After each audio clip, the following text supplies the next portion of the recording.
The broadcast overrode every screen in the Vorkai Dominion. The speaker sat completely still beside a broken white cup. Her left hand rested on the desk. It had only 3 fingers. She looked straight into the camera. She did not blink. No warnings, no demands, no mercy. She leaned forward and spoke to the quiet galaxy. We never lost. We just stopped answering. You think you know what a dead species looks like, but wait until you hear how loud they get. 7 hours earlier, the Hall of Eternal Conquest smelled of ozone and sweet chemical rot. Sub-Commander Vex Thal watched the voting board light up green. The massive Dominion was closing the file on humanity. Fleet Sovereign Kael'vor stood at the center of the vast room. His thick hide was the color of dried blood. His mandibles clicked with a heavy, wet sound. The Protectorate has filed no petition in 400 years, Kael'vor said. The humans are a footnote. The record is clear. Ambassador Iris Vel sat on her raised platform. She was the smallest person in the hall. Her thin voice cut through the thick gray fog. What happened to the other 10 billion? They were processed, Kael'vor said. The ceremonial fleet dropped out of warp space at the edge of the Sol system. 8 massive Vorkai dreadnoughts coasted through the dark. They came to declare the final end of a species. They expected to find empty rocks and quiet dust. They expected a graveyard. Thal stood on the bridge of the lead ship. He reviewed the old war logs. The siege of Sol lasted 73 days. The humans fought with basic cargo ships. Then they surrendered and the Dominion packed them away. It was a simple story, too simple, Iris Vel had suggested. Her bad question made Thal's mandibles itch. Sensor sweep complete, Kor said. The young officer sat at the lower console. This was his first patrol. Status, Thal asked. Empty, just ice and rock. Thal nodded. The Dominion did not make mistakes. 12,000 years of pure conquest proved it. An empire built on pure force did not leave loose ends. Wait, Kor said. He tapped his glass screen. I have a dust fluctuation, 2 million kilometers out. It sits exactly between us and the 3rd planet, right in our flight path.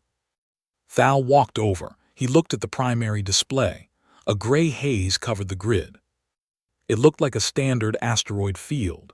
He reached out and wiped a small grease smudge off the glass. Run a deep scan, Thal ordered. Kor pressed a sequence of keys. The gray haze on the screen shifted color. It turned a bright, angry red.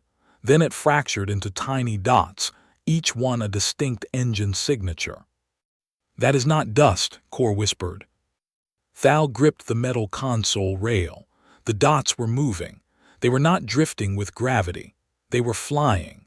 Each dot accelerated at 400 times the force of normal gravity. A biological pilot would melt at that speed. How many? Thal asked. Kor swallowed hard. 10 million separate signatures. They are tiny, fist-sized, but they are moving in perfect formation. 10 million. The number hung in the cold air of the bridge. The Vorkai fleet had 2 million ships across the entire galaxy. This single cloud held 5 times that number. The dust organized itself. It stopped looking like a cloud and started looking like a huge net. The dots locked into a rigid, sharp lattice of bright light. They are not firing, Kor said. They are just matching our speed.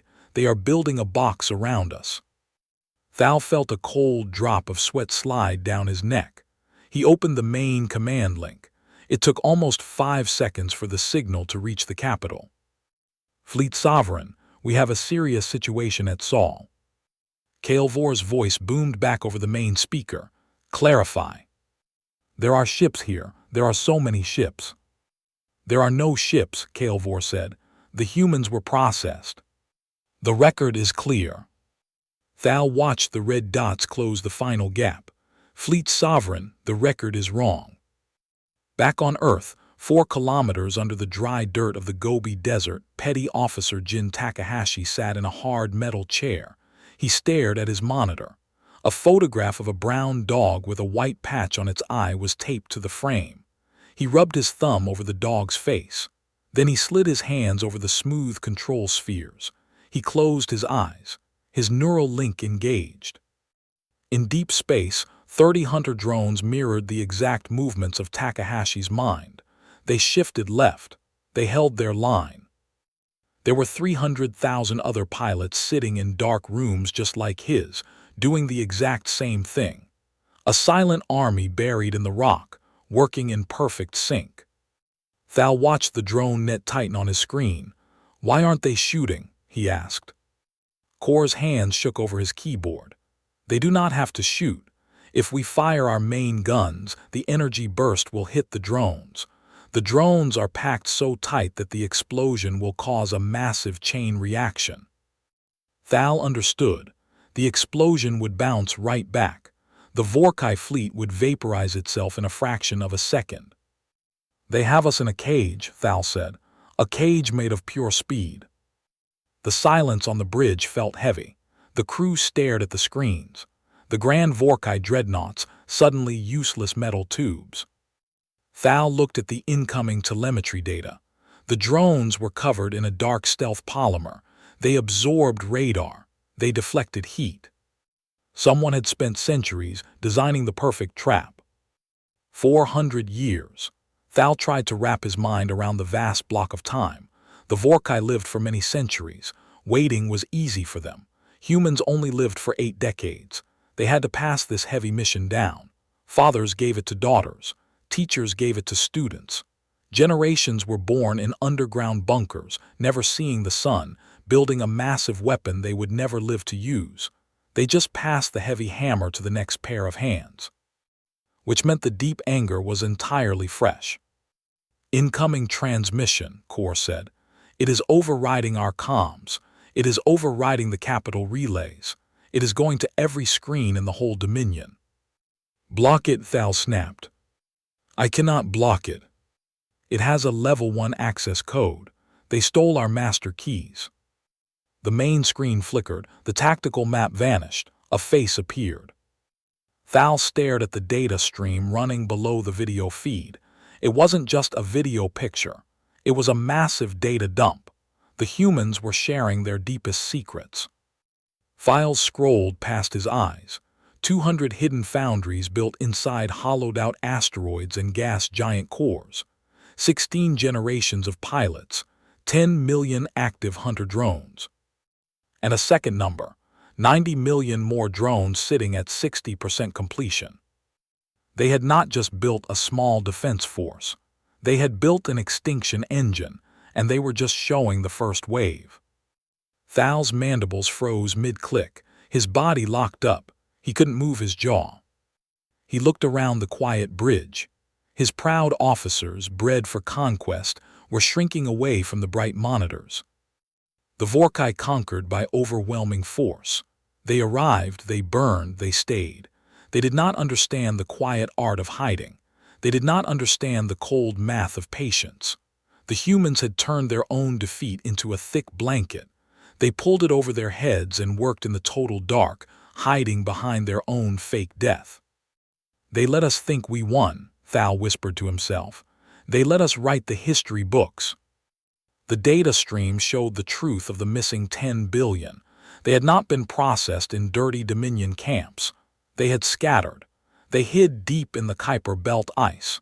They dug into the dark moons of Jupiter. They vanished into the loud background noise of the galaxy. The station alarms began to blare. A harsh red light washed over the bridge. Kor tried to mute the loud horn, but the human code had locked the sound controls too. "Sovereign Kael'vor is demanding a firing solution," Kor yelled over the terrible noise. "Tell him we have nothing," Thal said. "If we shoot, we die." "He says to fire anyway. He says Vorkai do not yield." Thal closed his eyes. The Dominion was totally blind. A 12,000-year empire could not see the sharp cliff it was driving off. Kael'vor was an old man reading an old book, refusing to look out the window, blind to the cliff.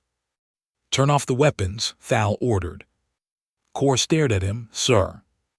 "Power them down, drop the shields." "Do it now." Core entered the strict commands. The low hum of the dreadnought's reactors faded. The huge ship went quiet. Thal knew it was a clear act of treason. He did not care. He wanted to live. The main screen stabilized. General Mara Chen looked out from the bright display. Her face was totally calm. Her left hand rested on the metal console. It lacked 2 fingers, lost in a battle long ago. Beside her hand sat the white ceramic cup with the long crack running down its side. The entire galaxy stopped to watch. In the Hall of Eternal Conquest, 8,000 delegates stared at the central holographic pit. "We never lost," Chen said. Her voice carried no anger, it carried only pure weight. "We just stopped answering." They surrounded, they held, they waited. The data burst finished its fast cycle. The true population counts flashed on every screen. The map locations of the hidden foundries, the clear schematics of the drones. It was a complete reveal. "You counted us dead," Chen said. "We counted, we are done counting." The transmission cut out. The screens returned to normal. The red dots still surrounded the Vorkai fleet. A green light flashed on Thal's board. The drones had completely powered down their targeting lasers. They didn't even need to aim anymore. 3 days later, the 8 Vorkai ships were allowed to leave Sol space. The humans did not destroy them. The cold message was not for the ships. It was for the whole empire. Sub-Commander Thal sat at his metal desk in the capital.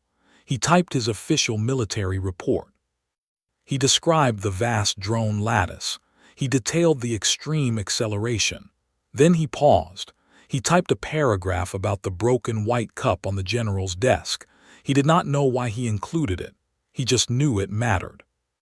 On the Tessari homeworld, Ambassador Iris Vel sat in her quiet room. She held an old human coin. Her thin fingers traced the rough edge. She played the audio file of Chen's broadcast for the 7th time. Back on Earth, Jin Takahashi finished his long shift. He stood up. He touched the photo of the dog one last time. He turned off the lights in his small room. The dark bunker stretched for miles. Deep in the rock, heavy assembly arms welded thick metal plates together. Blue sparks fell to the hard floor. 90 million more engines waited for their shells.